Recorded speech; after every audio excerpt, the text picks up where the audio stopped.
Ready? Let's do it. Welcome to Silicon Valley Impact, where business insight meets startup innovation.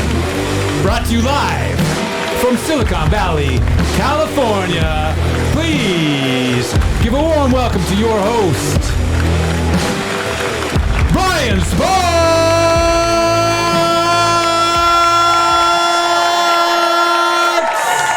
Nice. Way to bring the heat, Brian. I love it. Without skipping a beat. We've been gone for 2 weeks. Yeah, we've been away. You But got to bring you it back. You bring got to the bring it heat. back just like it never, like we come here every day and practice. Yeah. Right? Yeah. And it's nice to see you, of course. And I want to point out here that we've got your brother in town. That's the good brother. Yeah. Oh, the good brother. Is there another one that we don't like? No, it's my only brother. It's my younger brother, everybody. Say hi. He just had his 50th birthday, which he was celebrating out here. Is that right? Oh, sorry, dude. Yeah. Yes. So we have special guests. We have a lot going on, Brian, but it's been, like I said, like 2 weeks since I've seen you. I know. Our loving fans, and when I say our loving fans, I'm talking about my mom and your family, who love us. I love your mom. Yeah.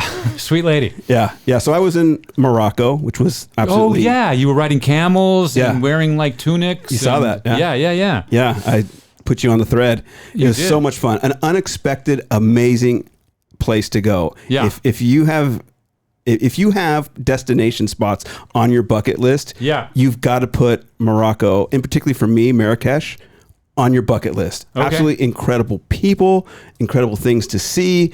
As Brian was saying, we were riding camels, we hiked the Atlas Mountains. It was just incredible. Yeah. Food good? Food was good. Yeah, food was good. Not great. Not great. Okay. Street food? Did you go to like street food markets and stuff? Okay, let me tell you something about that. Yeah. Those are my favorite. I That's like loved what they Go ahead, called Brian. the Medina. Oh. This The marketplace. funky, was it the funky Medina? It's the funky cold Medina. This place was absolutely incredible. You have thousands and thousands of vendors, street vendors. Yeah. You go there, you hustle, you find the good, the good deals, and Yeah. it's incredible. Then you have the food and the snake charmers and the monkeys, and it's incredible. I Wow. went there 3 times in 5 days. I want to bring snake charmers, food, and monkeys into the studio here one day. Can we make arrangements for that? Brian, I love the way you're thinking. That's right. You're on the right path. That's Yeah, why- thank you. I appreciate it. Is Silicon Valley Impact. All right. Hey, and were you getting any work done while you were away, or? What? I mean, not while you were away, but since the past 2 weeks, were you other places where you were doing Brian Sparks kind of events, or you just been on holiday? No, I've been staying on top of emails and No live events. You No, haven't been in front of audiences like you normally are. Think so. I may have. That's a rare break for you, actually. I have to look back. I could be mistaking, but we also have an event coming up this week, which is really exciting. And we have a partnership with Red Bull Ventures. And so we're doing an event on Wednesday. So those of you who are listening to this now, it'll be last week.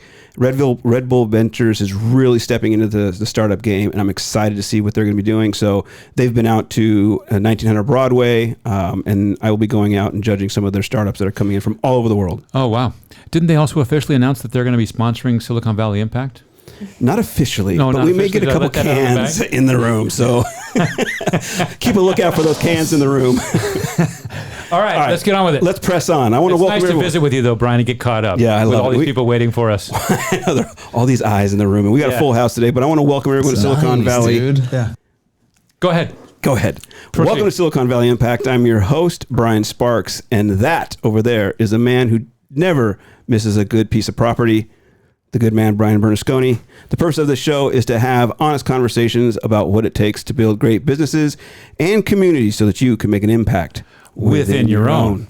All right. With that Within being your own, said, Brian. Within your own. We got to do T-shirts on that one, but I wholeheartedly agree. yeah, within your own. Continue. Do the Nicole, do the within your own Spock thing. All right, moving on. Inside joke. We'll just let that sail over everyone's head, including Brian's, as he looks at me.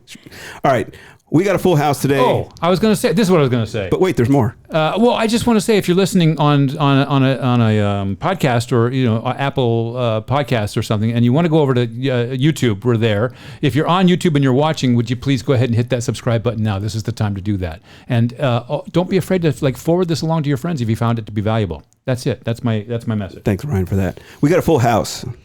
We got Nicole Gayathri and Danilo in the house. Good to see you all. Thank you for coming out. Appreciate it. Good to see you. Thank you for inviting. All right. So in true Silicon Valley impact fashion, I don't do bios. So Nicole, I will start with you and talk a little bit about what you're working on.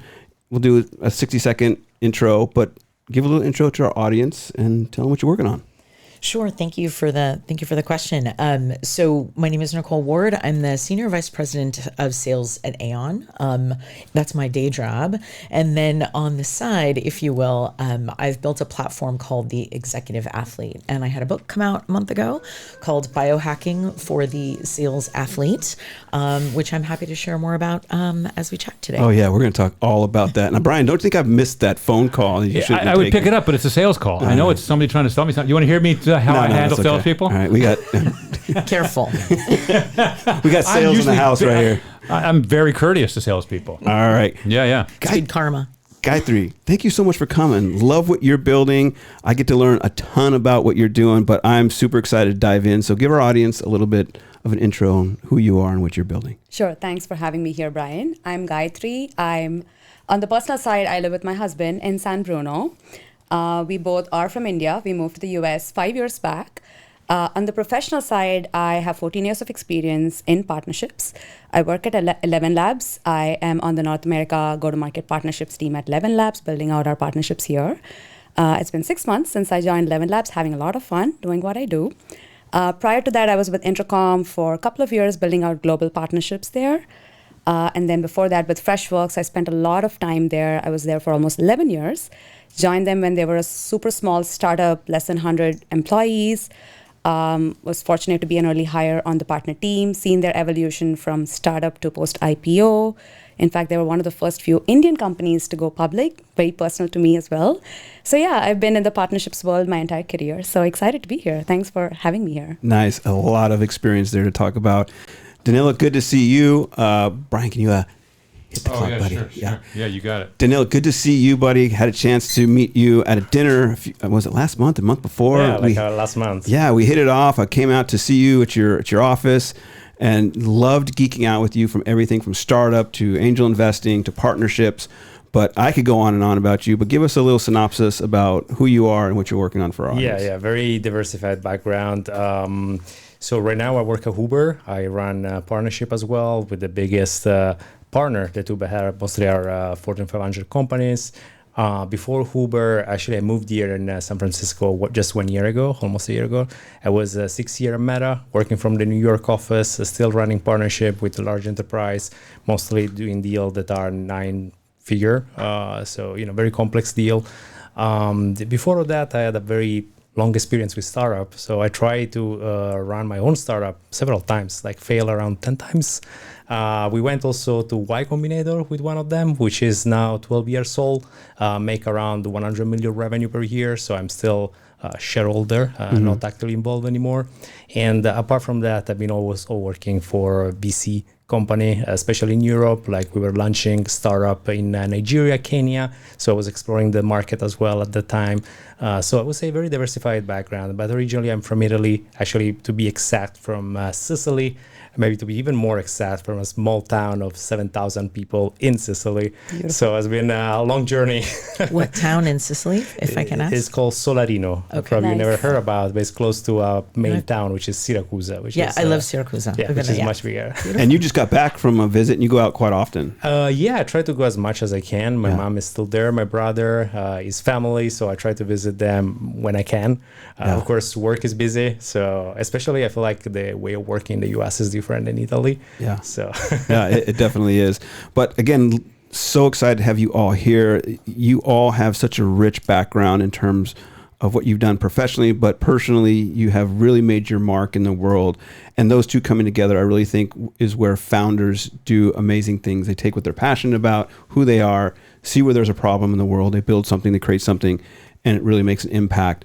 And you all have unique experiences in all those areas. And so let's just dive in. I always want to start with the question that I'm very passionate about when I get to, first have conversations like this with people is, what is it about what you're doing that you love so much? Like what lights you up when it comes across the entire spectrum of what you're doing now? Nicole, I'll start with you. Sure. I'm really passionate about health and wellness, and my networking community are a lot of other executives and board members.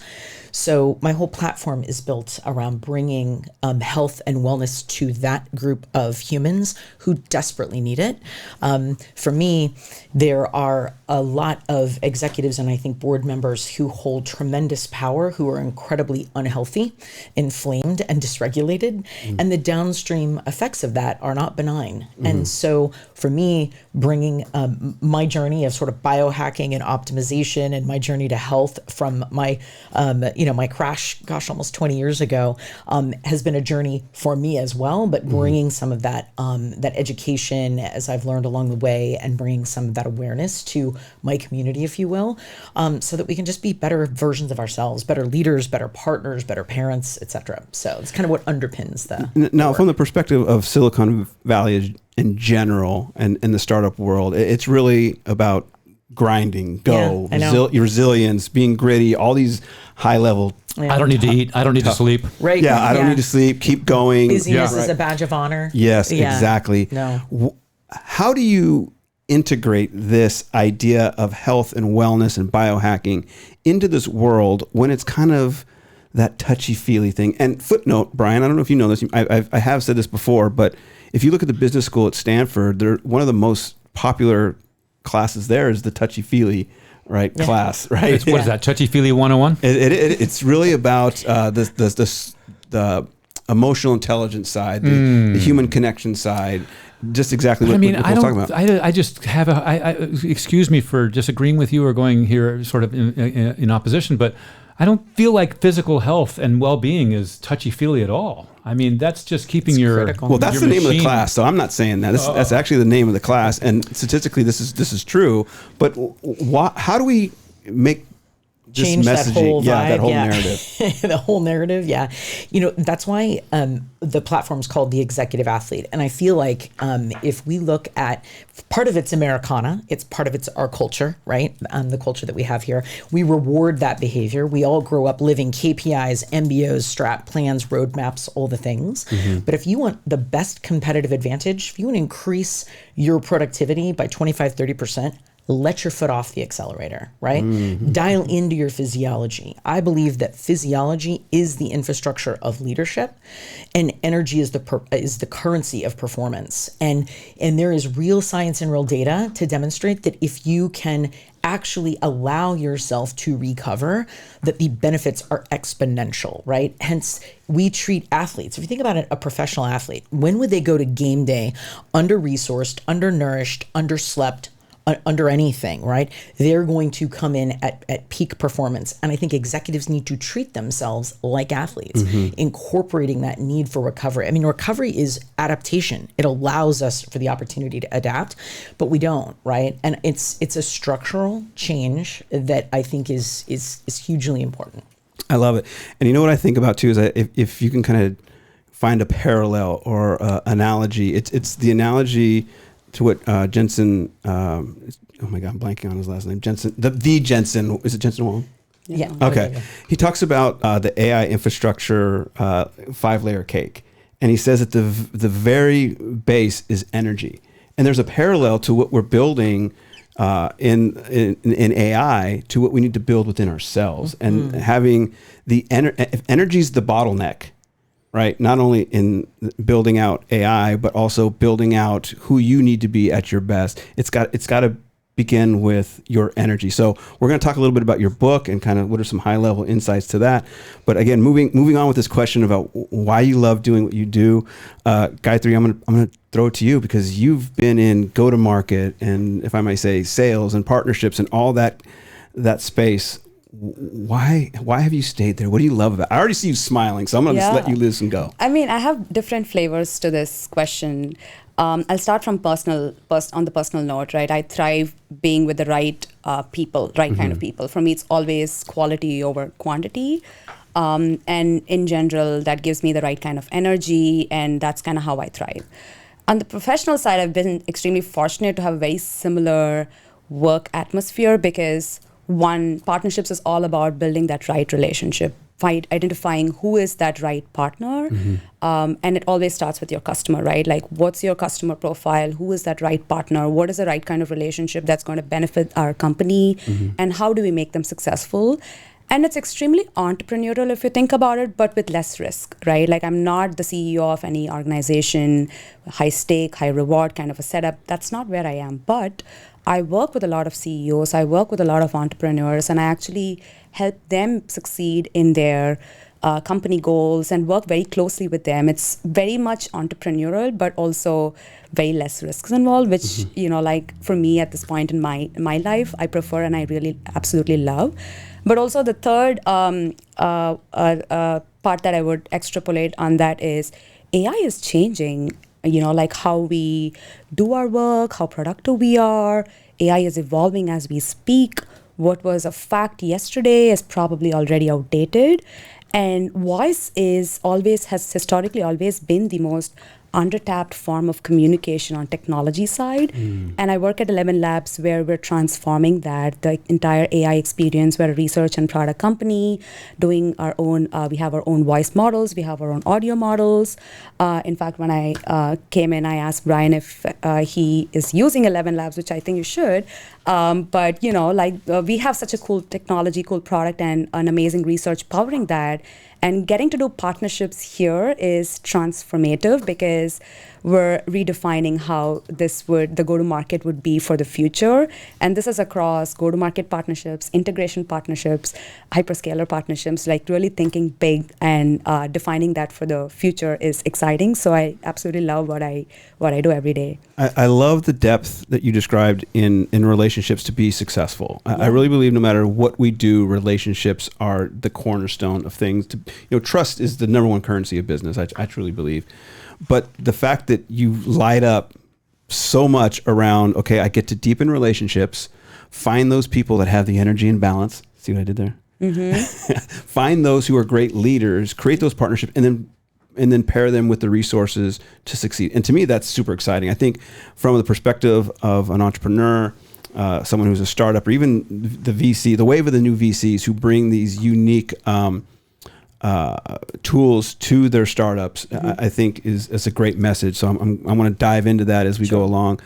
But Danilo, same question to you. I've probably asked you this question twice already, once at dinner and then when I saw you. But what is it that keeps you going? Why do you love doing what you do? And considering that you've had such a diverse perspective in this space. Yeah, I would probably start where you ended before, like, relationship, trust. These are all things that, AI right now is automating a lot of things. I think these things are going to make the difference, especially now, but also in the future.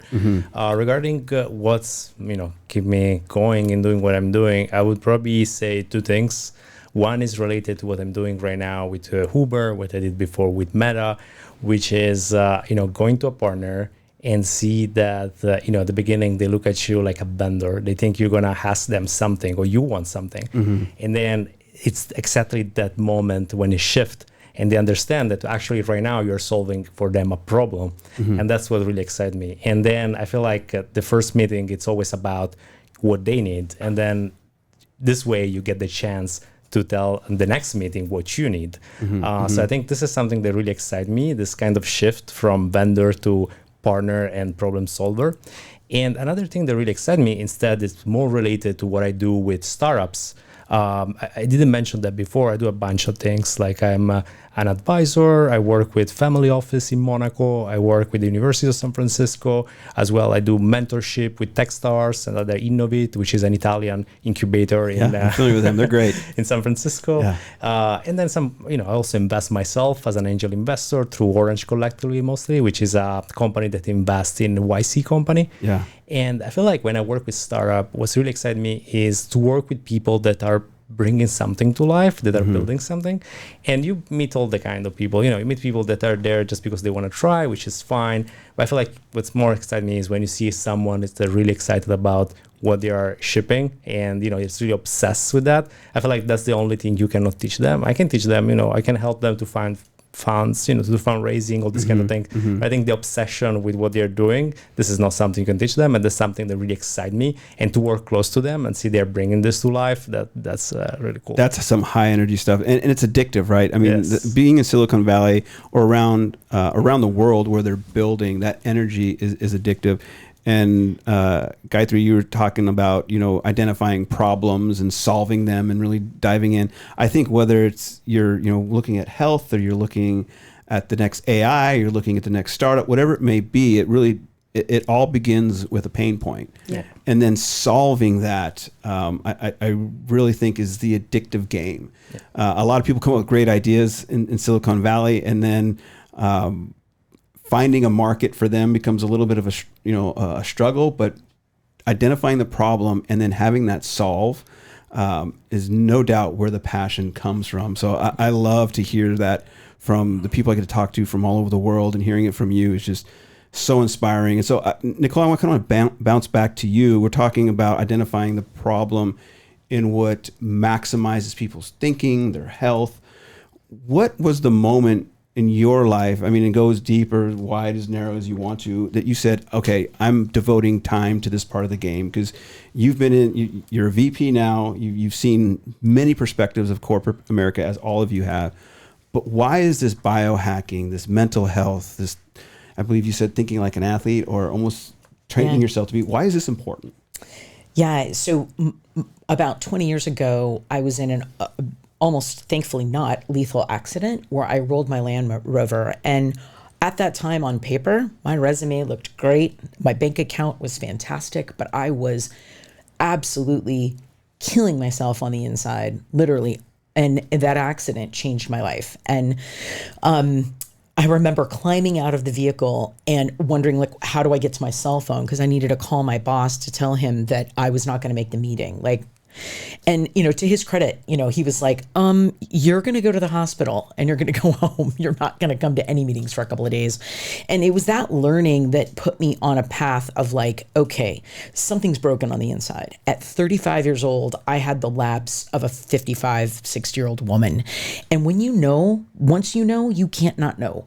And so when I looked at what was going on under the hood, literally, and figuratively, it was like an eye opener for me. And I thought, I am going to devour information on health, nutrition. Mm-hmm. How can I at least put myself on a better path? And then I started that was, I lost 60 pounds, had a completely changed my relationship with nutrition and health, wellness, what that meant, started meditating. And then 15 years started kind of biohacking, if you can even call it at that time.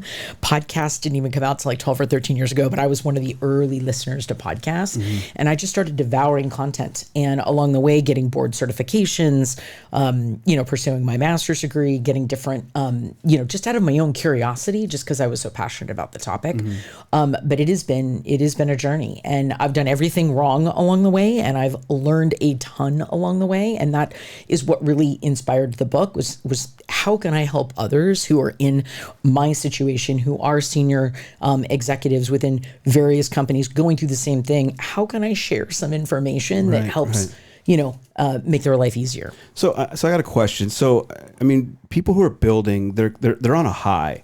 They're fundraising, they're building a team, they're going to market.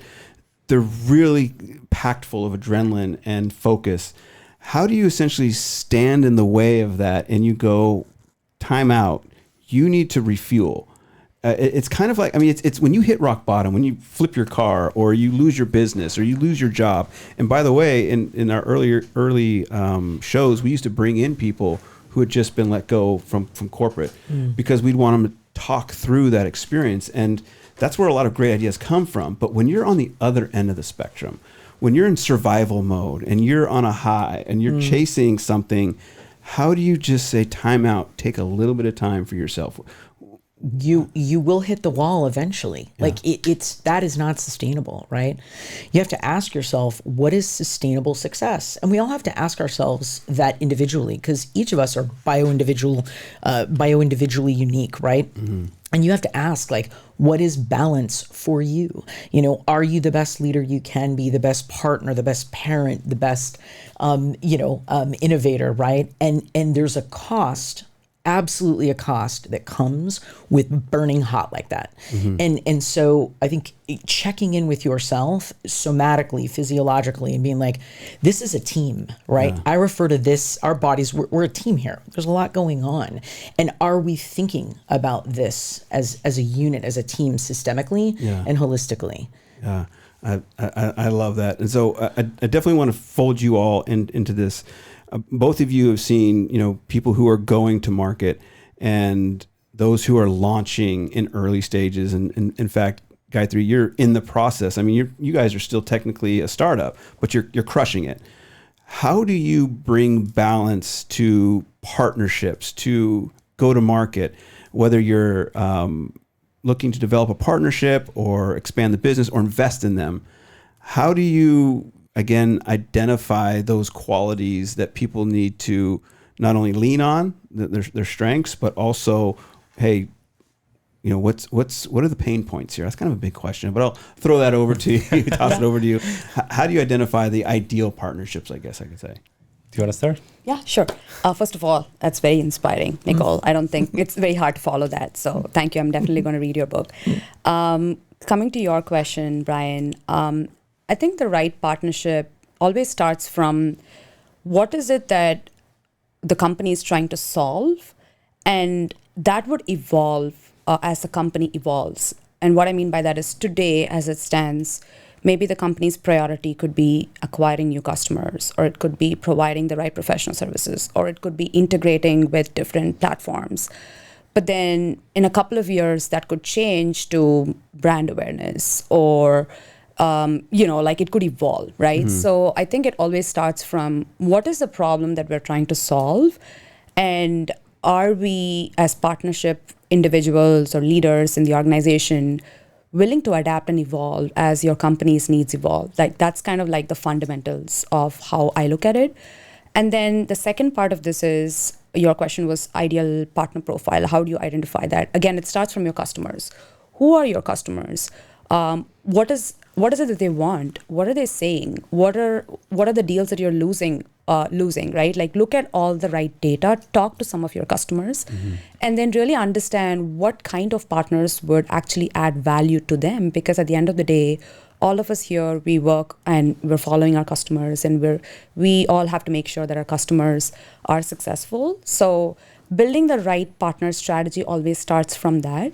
And there could be a couple of different flavors that I've seen in my career work for us, and that also keeps changing as the company evolves. First is, it could be generating pipeline. Like, the company is looking to acquire new customers, they want to grow their revenue. So then, extrapolate that to what kind of partners would be suitable for that problem statement. Or the second could be with AI. Context is all about integration and having the right context, because AI as a standalone is pretty useless. But then if it integrates with the right systems, right tooling, gets super powerful. That's when product partnerships, tech partnerships comes into play, and having the right kind of integrations helps. The third could be that everybody is now thinking about AI, but a lot of companies want help in implementing AI. They don't really know how to use it the best possible way to get the best possible results. So then professional services through partnerships could be the right solution. So really looking at what is the problem that we're trying to solve for our customers, and then building the strategy around that has typically been what I've seen be most successful. So I'm getting a vision here of an instrument panel of a plane. Oftentimes you may not be able to see kind of where you're going, but you know the destination. Yeah. And so you have to trust the instruments, and whether it's your body or your motions for partnerships or go to market, you've got to pay attention to the instruments. And it starts with this awareness, talking about it, and not ignoring the, another analogy, the engine light, right? That may be flashing, right? Or the altitude light. So whether, again, it's with your body or your mind or your emotions or sales and partnerships, there's going to be indicators. And so if you're listening now, as a founder, you're going to want to start thinking of this conversation is kind of like an instrument panel, and you are all providing different instruments for us to read off of. Absolutely. And one of the things that I'd add to that is retrospecting very regularly. Like Nicole mentioned, that on a personal level, yes, of course, we all have to do that. But at a professional level, looking at your partner strategy every quarter, every half year,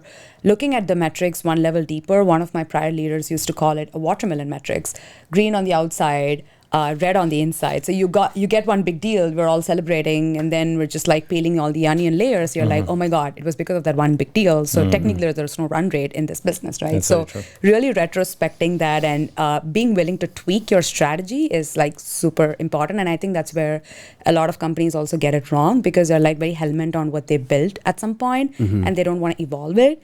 And like unfortunately what you built 2 years back may not necessarily make sense anymore. So just like trying to constantly iterate is key. Yeah. I feel like I should have started first because she said all the most interesting things. Next I'll question. try to take another angle. I'll try to take another angle. So I think, most of the people I've seen, when they try, especially, I'm talking about startup, right? Not, professional people who do partnership. Rather, they don't think about partnership at all. They think, how am I going to grow? I'm going to go through marketing, I'm going to go through sales, and they don't think about partnership. Or they think about partnership, I feel like, the wrong way. They think about partnership like, okay, I'm going to do this partnership, so it's going to increase my traction. It's not really going to happen if you don't already have a traction for your business, right?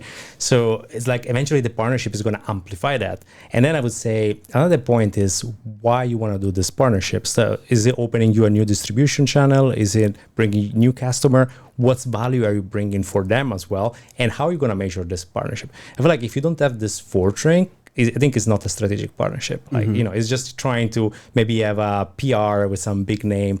And then I think last thing I want to say, it's connected to what she was saying at the end, which is, when you sign the partnership, some people think, okay, it's done. That's the moment to celebrate. I say that's just the beginning. I've been seeing, personally, I've been also doing partnership in the past we've been signed, and then no one was there to, implement it, or the champion was like, not involved anymore after signing the deal. So I would say now when I approach partnership, the main thing I think about is the operating model. So before even we sign the partnership, who is going to be the champion? Who is going to implement the partnership? What's going to be their step? And this has helped me a lot. For example, in Meta, where, as I was mentioning at the beginning, when we signed 9-figure partnership, and these are very big company, the reason why this partnership worked are because we follow up with them. We have an operating model. We follow up every month. There is always a person who is responsible from our side, from their side. And I feel like this is probably even more important than thinking about, I signed a very great deal with, let's say, Sony, which is something we did in a previous company. I was working Kiwi.com, and we signed with Sony. I was like, whoa, we signed with Sony, that's done. But then, it's when the hard work starts. It's not when finish. Yeah, it's kind of like the marriage is after the wedding, not getting to the wedding, right? That's perfect. So once you sign that deal, it's now about nurturing that long-term relationship in order to expand the company and benefit both individuals involved. Am I reading your mind, Brian? I did. I felt the energy. I just want to point out. Oh gosh, that's not what I want at all. I just want to point out that of course, everything we're talking about, everything in business, everything in Silicon Valley, everything that makes the whole world run is based on talent. Talent is your biggest competitive advantage, but only if you hire right. Moralis HR is a human-centered recruiting and executive search firm built for today's business demands. They deliver curated, high-quality talent when it matters most. From full-time to contract roles across North America, Moralis HR connects you and the talent your company needs. These are real people, this is real experience, and these are real results. If you're falling behind on hiring, if you're frustrated by low-quality candidates, or you're worried about the rise of fake resumes or fake candidates even, go to moralishr.com, moralishr.com, and experience a better way to hire. Thanks, That Brian. concludes my advertisement for today. Well done. And once again, big thanks to Shelly over at Moralis HR for her partnership. Yeah. All right. She is definitely passionate about that. And check out the swag that I got. So those of you on YouTube can see the swag that Shelly sent over. Very I'm sure everybody on YouTube is extremely impressed by your swag there, Yeah, Brian. Nike shirt. I love this type of stuff. All right. Once again, Anybody else wants to sell Brian a T-shirt?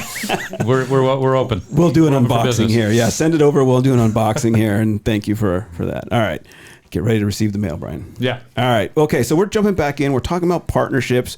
We're talking about health. We're talking about the instruments on the panel of the plane, because oftentimes you as founders and entrepreneurs who are looking to build, you know where you want to go, but sometimes you can't see the road right in front of you. We're getting some great insight and motions on how to build partnerships, your health. We're also talking a little bit about go-to-market. We'll also talk about a little bit, what does it look like to be fundable? So how do you not only establish these things, but nurture them? I mean, Danilo, before we went to the live break, you were talking about how these relationships need to be nurtured over time. Yeah. And the same can be said with health, right? This is not just something you do once, roll out of bed and, play the Rocky music and run across the beach and have that moment, that Instagram moment, and you're done, right? Or you, but it's a lifestyle. These are lifestyle, like partnerships and go to market. They're lifestyles in order to nurture your health and your business. But Nicole, you know Shelly. I do. Yeah, she's amazing. You're going to be doing an event with her this tonight. week. Yes, yeah. Tonight, yeah. Tonight and Thursday, yeah. I love it. Book launch parties. And so, to talk a little bit. First off, give us the full name of your book, because Brian will bring it. If you're on YouTube, Brian will bring it up so you can, people who are watching can bring it up. But talk a little bit about the title and a little bit more about how to build out this energy. Sure. So the title of the book is called Biohacking for the Sales Athlete, Optimize Your Health to Transform Your Results. Mm-hmm. And although my platform is the Executive Athlete platform, they say you have to write what you know, and I've spent my career as a chief sales officer. And so my tribe are sales executives. And so that's really the content of the book is I've heard many people say that it's great for sales executives, but any executive really will get value, hopefully, from it. Mm-hmm. And the goal was to share or impart just some real tactics, real things that you can do to move the needle, whether it's sleep, whether it's how you travel to avoid some of all of the negative that comes with travel and circadian rhythm disruption and sleep disruption, et cetera. And looking at things like, whether it's peptides or bioregulators or, some fringy science that's out there about health and wellness, right?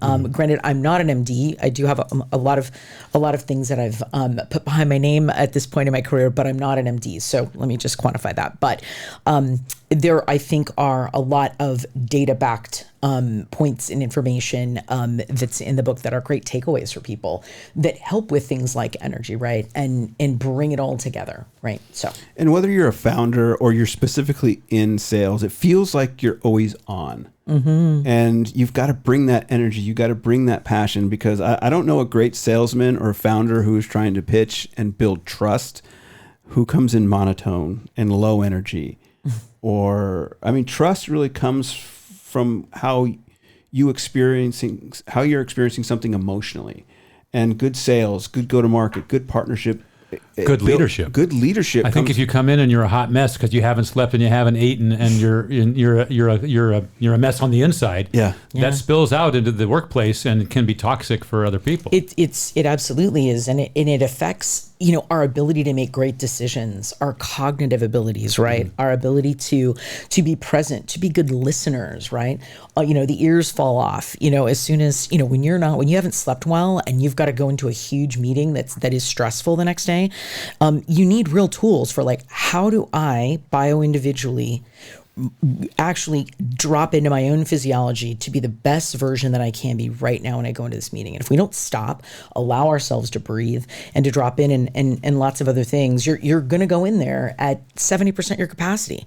None of us can afford to do anything at 70% capacity.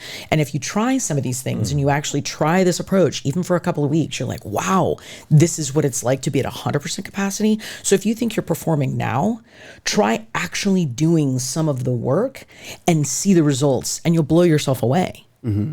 Yeah, I love that. I can't agree more. Okay, so it just came to me right now, and one of the powers of Silicon Valley Impact is not only do we like to play messy, because that's life. We do the show and we do no editing. We just kind of play messy. So I want to play messy right now a little bit.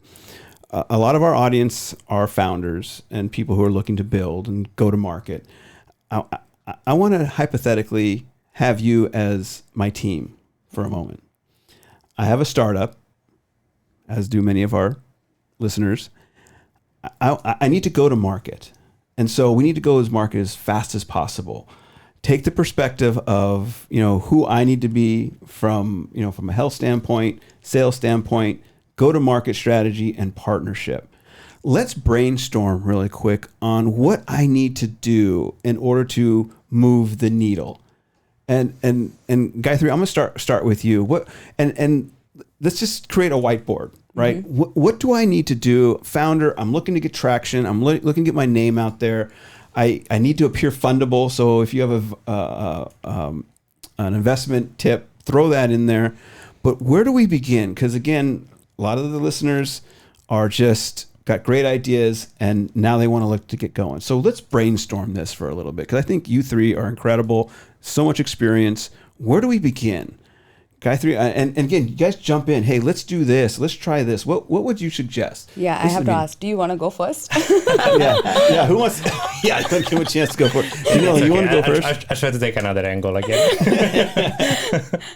Okay, I can start. So, define move the needle. So, what is it that we're trying to solve? Like, I think let's start there. Like, what's the problem? I think that's the first step, right? So, just like.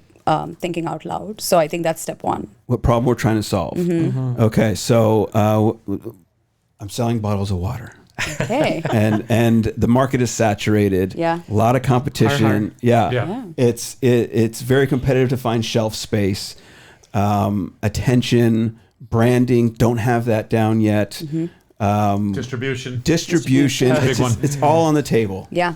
I think then we need to define what sets us apart. Like if there are so many millions of options out there, what is setting us apart? Why us? Why should people come to us? What is that experience that they're going to get? What is that why, right? This is water bottle is the product, but why us, mm-hmm. right? I think really nailing on that is going to be my step zero at least. Well, I'm a founder and I think I just have really good tasting water. Uh-huh. How do I need to think beyond that? I really think I've put my heart and soul in putting the best water together. My experience in water over a lifetime is deep, no pun intended. So I don't know how to connect with my audience. I just know I build great water. Where do I go? I like this live exercise. Yeah. I feel like the first thing I would do is what your customer think about. Do they care? I feel like this is the single thing that probably make the difference. What I've seen with most of the startup I work, mm-hmm. and then following them over months and then years, is that most of the time startups don't fail because competition. They are very scared about competition. They say, there's so much competition here. Oh, I'm not going to tell you what I'm going to do because of competition. Mm. It's really about, are you doing something that customers care about?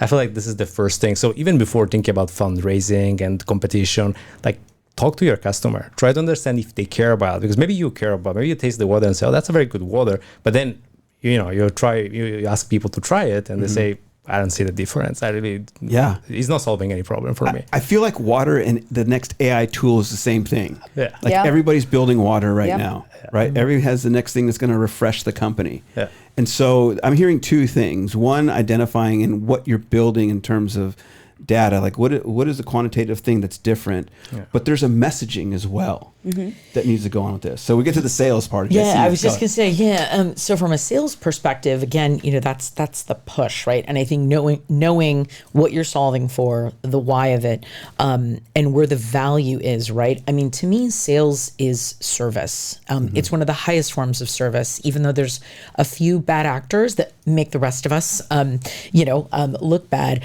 But I think if we're thinking about this water and how can it serve and who can it serve, and looking as you build a sales force for who has the network that can carry that into those hands, right? Mm-hmm. So that would be the mindset that I would go about hiring a sales team to support it, mm-hmm. And looking at the markets and what markets make sense and where can it land that it's going to be the most meaningful.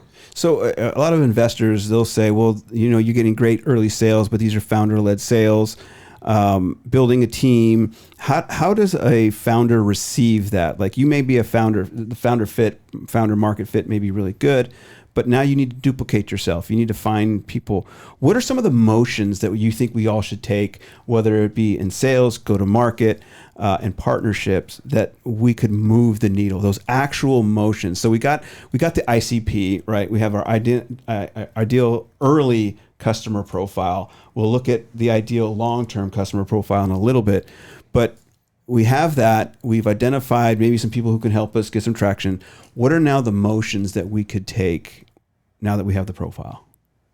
I think the first thing is probably like getting your first few wins, right? Like, yes, now you have the product and you think it's good, but what do the customers think? Are you getting those first few wins? Like, like as a founder, like getting your, like pilot customers on board or your design customers on board, getting real feedback from them on what they think about the product that you have. Do they actually like it? Is it any different from what they already had? Or is it like a net new product that you're just tasting, in this case, water? I'm sure they've had different types of water, but if it's catering to a specific audience or like whatever it is, right? Yeah. Like just getting that first few wins in, I think is important. Iterating your product based off of that feedback is also super critical. But also those design customers need to be your target customers, right? Like winning any design customers. Real quick, define design customer, just for terminology's sake for our audience.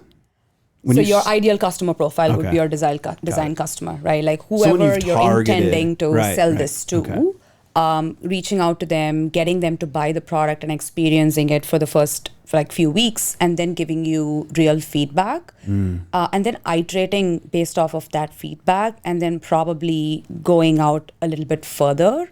So spray and pray doesn't work. You have a design for feedback that narrows that market. Is that what I'm hearing? That's what I would. Yeah. That's how I would think about it. But I've never been an entrepreneur before, so I would also want to say caveat spray it and with pray that. almost never work. Yeah. Okay. Hope is not a strategy. Yes. Okay. So Danil, tap in motions. I think I'm just gonna build up on what she say. I feel like what's really make the difference at that point. Okay, you have a product. You try to talk to your customer. You reiterate the product. And then I feel like the next step, I get a lot of this deck from startups. Being a XYC company, I get a lot of the startups that say, hey, can you look at my deck and tell me if I'm going to get into YC? And I see if there is one single thing that most of them are missing, are paying customer. It's like, okay, you listen to your customer, they told you something, you reiterate, are they willing to pay now? That you are, if you have a list, 10, 15 customer, it's to make a total different story when you apply to YC or you try to get funding. And then probably another element is try to be, when I talk to when we do investment, like when we have to decide if we want to invest in a startup, I feel like one element that really makes the difference is that how connected is the founder to reality? Because sometimes you get very charming founders, but they're gonna sell you all the possible things and try to hide all the possible things, but that's not the point. The point is not to have a problem. The point is to be able to recognize the problem, be connected to reality, and then we can work together to see if we can solve that problem. It's not to have problem at all. Oh, that was so good. I love that. All right, we're going to tap back into that question when our next friend leaves the building. All right. Is that it? Right on time, Brian. Thank you so much. Of course. All right, so Stack Ventures is transforming real estate into a full stack ecosystem solution for the East Bay residency and global startups, backed by Baring Capital. Located in the heart of uptown Oakland at 1900 Broadway and 19 Franklin, Stack Space has 3 towers with over 1.6 million square feet of luxury living, event space, resort-style amenities, EV mobility, office space, and access to one of the biggest startup communities in the Bay Area. Check out stackspace.com. That's STAK, stackspace.com. All right. Thanks, Brian. Yeah, you're welcome. All right. Well played. All right. Once again, thanks to Colin Baring over at Stack. They're doing amazing things. And we're also looking to launch our accelerator very soon. So if you're a startup, and more importantly, if you're a mentor and you want to get involved, connect with me. We're looking for the right people to help guide some of these startups from all over the world. There's going to be more coming out about that, but please, if you're interested in being a mentor at Stack Ventures, get in contact with me through the show. on LinkedIn. All right. With that being said, diving right back into this hypothetical, because again, really the win for our audience would be, what can I learn from your expertise? Motions. We talked heavily about motions, and let's kind of go to the next level. You get a little traction. You start getting this feedback. Scaling. As you look to scale, partnerships obviously comes into play to scaling long term. But what does it look like from a team perspective on sales? And what does it look like in changing the go-to-market? What does it look like in terms of anything that a early stage startup could be aware of to put on that instrument panel in order to keep the needle moving? So from a scaling perspective, what's kind of the next play? Let that just sit there. Happy to kick us off. Yeah, kick it off. So I think now that we have a product, we have a few customers. Now it's about the product market fit. Like what is the market that we want to go after? Like sometimes it could be international, sometimes it could be the US, and really trying to nail on that. And it's important we get that right, because that also defines the kind of go-to-market strategy that we want to take. Unfortunately, at least in the era of SaaS, partnerships was always an afterthought, right? Like, okay, I built my inbound engine, I built my outbound engine, now I'm going to get to my partner motion. That's how it's always been. But I think that's changing now as we speak, because with AI, partnerships, again, it becomes a very critical motion. Like, for instance, if you're trying to sell this water bottle, then what's your distribution channel like? Like, what are the different vendors that you're going to partner with? How is it going to reach the customer base that you want it to reach, right? Really thinking about it from that perspective would always help. But then if it's going to be pretty small scale and you feel like there's going to be a ton of traction because it's a brand new product, nobody's really built this, but then you're hearing a lot from customers about it. So there's a real demand, but there is no real solution. Like that's how ElevenLabs, for instance, when we started out, there was no voice AI, and we were like one of the first few to build that out there. So we got a ton of inbound coming in. So then cater to your inbound motion if there's a ton of inbound, right? So really depending on what the product is, what is it that the market is actually telling you, would be the go-to-market strategy. I don't think there's a one-size-fits-all really, but that's how I would have thought of it if I were doing it. Love it. Okay. I can probably bring a unique perspective here because I've been a startup and now I've been working for a very large organization. And I feel what's make the difference is that when you are a startup, all you think is about how come, deliver something. And then when you are, go fast. And then when you are a big organization, it's all about scaling. So I feel like I learn a lot scaling, of course, from my experience in startup, like with RL, we were launching 22 market, but I feel like mostly Meta as well. And I feel like what is in the between, what is that startup have to do the next step, it's processes. So, building the playbook. And I feel like if we look right now at the most valued company, especially we were talking before about AI. So let's make an example, AI. I think if we have to identify one of the most valued company right now in AI that are in this moment where they have to go to the startup phase, to the scaling phase, I would say probably Perplexity. And the reason is because, they've been demonstrating a very good product, but still not many enterprises know about them. So they're still building the playbook and they're still in this phase to establish the process. So what's going to be the playbook to tell this company about yourself and then to scale this fast when they understand? So it's a very exciting phase. I feel like every phase is very exciting. It's just different. And you need to understand what is unique of that phase. So we talk about go to market, understand your customer, and then scale, establish the process, establish the playbook. Yeah, I love that reminder because it plugs in really nice with what Gayathri is saying is like, if you're going to go into another demographic, if you're going to expand your reach, you've got to have that. The founder has to fire himself. Like he has had to have created a system that he can pass off or she can pass off to a team, and now it runs on its own. And so I think that's often forgot because founders, they're founders. If they're a first-time founder, they want to have their hands on everything. It's their baby. They can't let go.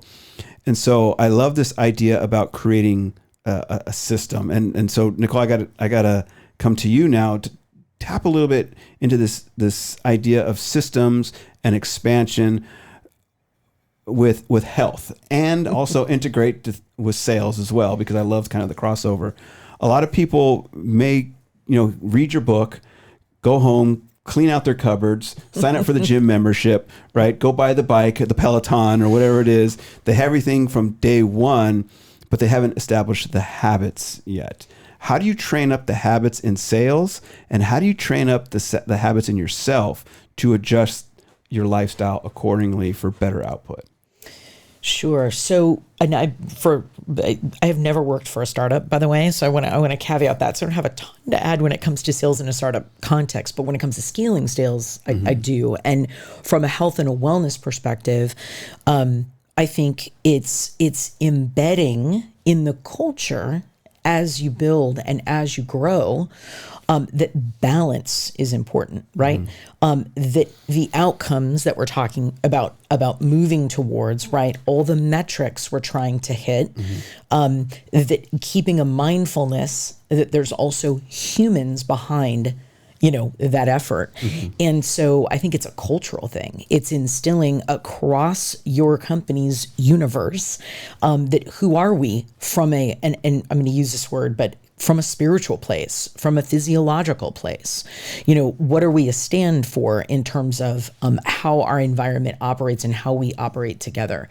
So that can look like, it's interesting because I was talking to someone else who's a senior leader in sales, and they were talking about the Aura Ring and making sure that all the sales team wore Aura rings, and they made some changes to, for example, when they'd have networking events or they'd be going out and meeting with vendors, et cetera, and they'd be traveling across, different time zones. They were like, okay, so here are the 3 things that all of us are going to commit to, and we're going to track on our Aura ring the results of how our HRV is, how our sleep is, and at the end of a quarter, we're going to look at the difference in our results from the quarter prior, and did these actual investments we made in our physiology, in our commitments to kind of, dropping in and being a healthier version, just making a few healthier. We don't have to boil the ocean, but like making 2 or 3 healthier decisions on a regular basis. How did that affect our output as a sales team? Right. Yeah. So that's just kind of a creative idea, but like that's something that can really happen if you're embedding it into your culture from the beginning. So a lot of things I got a question on that. Okay, what was the reception like on that? I mean, how were people dealing with it? Because I think some people just think, like Brian said, it's like a touchy-feely thing. This is disconnected. I don't see the relevance. So it's that the response of the sales folks, we're change agents. We're always at the front line, right? We're always willing. So with a couple of exceptions, that team of 23 that she told me about all had the Aura Ring. Company paid for the Aura Ring. Almost all of them participated or chose to participate. And it was very interesting to notice that they were showing up at meetings with better cognition, right? They're showing up, they're over delivering, they're exceeding their close ratio, they're actually having more meetings, right? So the metrics were exceeded quarter over quarter. Right. And I'm oversimplifying for the case of not wanting to talk too much here, but which I think there's a lot of detail behind that. But this is what builds momentum and sustainability, is being able to see tangible results in our lives. Exactly. Yeah. And she was doing it as an experiment in a very corporate context of like, how can we make this real? Yeah. Right. Well, I think a big question that I keep coming across with the dawn of AI and integration, we look at these bigger companies and there's no textbook strategy to integrating AI. And so who's raising their hand to be the chief AI strategist?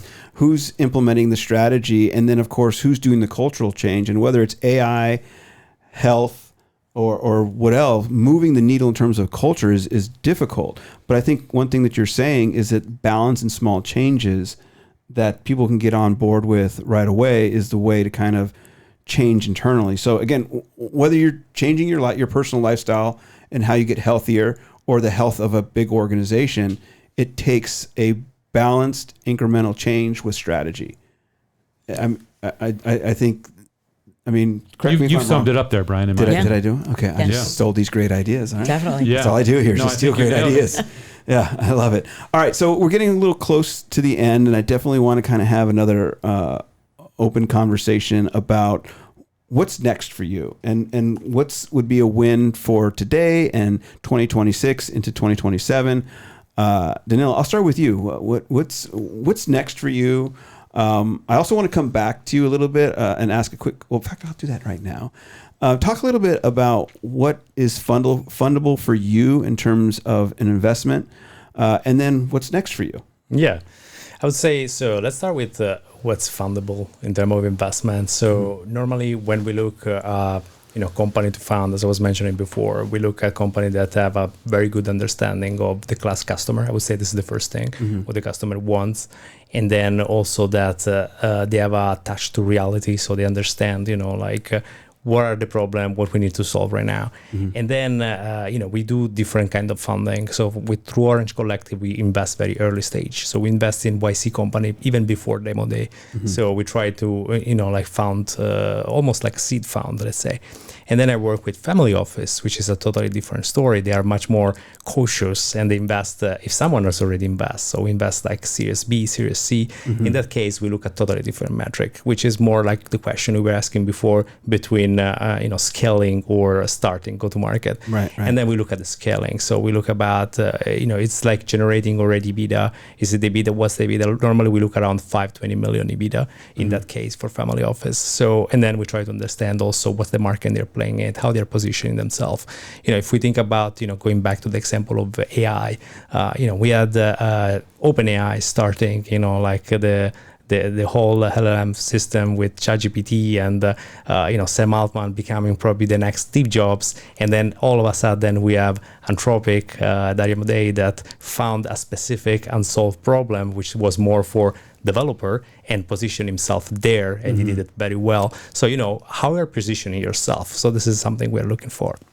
Regarding myself, I'd say probably for the next few years, I would like to continue working in the AI, which I'm doing also in Uber right now, because I feel like, if we look in the next few years, if we think about AI like it was internet, today we're not talking about internet company or not internet company. There's just company, everyone uses internet. Right. I feel like in the next 5 years, we're not going to talk about AI company. I feel like we're going to talk about companies, and the ones that are still alive are probably integrating AI in a way that we're not seeing. It's like mobile. Yeah, exactly. Everything's mobile now. Yeah, it's like it's no longer needed to be identified. Yeah, exactly. Okay, love it. All right, Gayathri, what's next for you?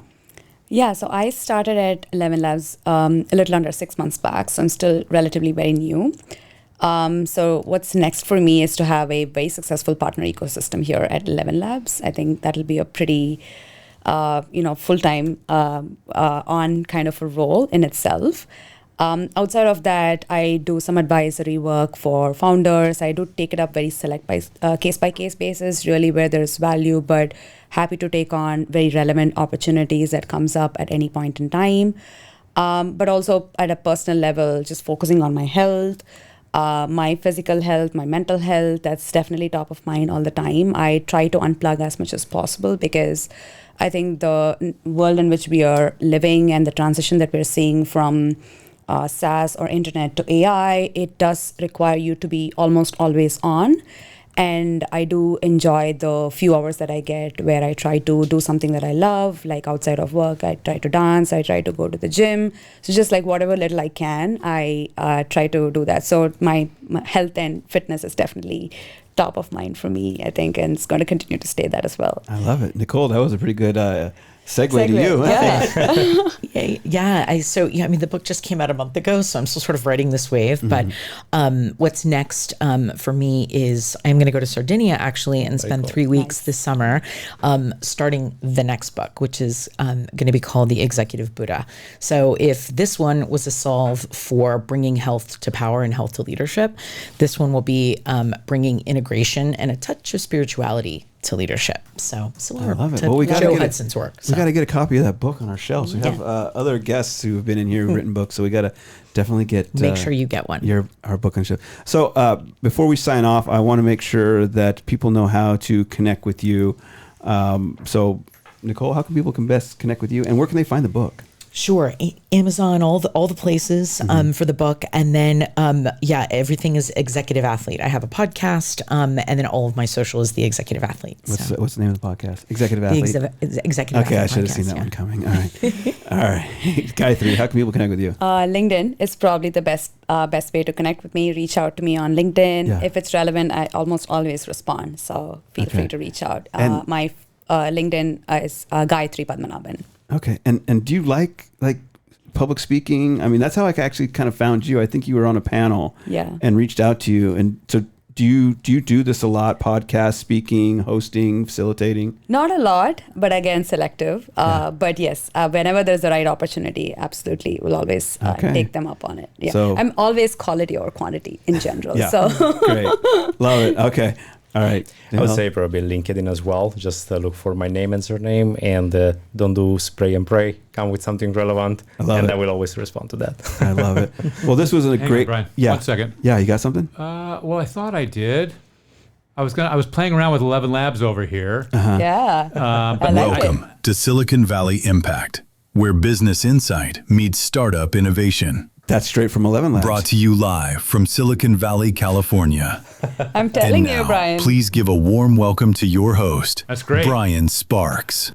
Wow. Wow, very seductive. I know, man. My job here is, right? You're going to transform the way you do your podcast. Okay. There are all Trust kinds me. of voices here. You can just type in your own text, Yeah. and it generates this. Here, Sometimes it's the quiet moments that say the most. A single breath between words can turn a story into something you feel, not. Anyway, that's ElevenLabs. I was over here toying around with it. I just wanted to give a shout out. I was also looking at Nicole's podcast on YouTube, so go over there and take a look at that. I think it's worthwhile. Some great looking content on there. I wasn't able to listen, but some good looking stuff. You got a great looking studio over there too. I'm kind of jelly. Where is that yours? It is no. It's in Burbank, and they're great. I do that and the Aeon at the Top podcast there, where I interview public company C-suites and board members. So it's a good studio though. Yeah, very definitely. good stuff. Well, I love to say I got a lot of friends down that way. I can send some great speakers down please, there. Yeah, we can please. exchange some. Let's do it. Yeah, but I Great think to we have should you put on. links to the book and the podcast and the websites and all that stuff will be in the link. Yeah. All right. We haven't lost you for the day to ElevenLabs over there. You're going to be playing with that. I don't think I have I mean, they've got me beat all day long. I think I should just send them in next week. And you haven't even tested out the music. So No, I that'll be haven't. even more cool. I think you're going to lose me for the day into ElevenLabs. I'm going to go testing it out. All right. Yeah. Hold on 1 second. And now, welcome. Oh, you thought I was doing that? In a world. Ladies and gentlemen, the man who started it all here at Silicon Valley Impact. I love it. We can just grab this stuff. I mean, we got to pay a fee or something. I got to but, wipe a tear. I was thinking about Old Yeller. I know. It's good stuff. I can't wait to play with it more. All right. Okay. Well, I want to thank our guests for being here today. This has been an absolutely amazing show, learning from your insights. Thank you so much. Check out the book. Get connected with people like this. Build your community. And by all means, make an impact. Brian, thank you so much. Within your own, Brian. Within your own. We'll see you all next week. Take care. Stay safe. You guys are.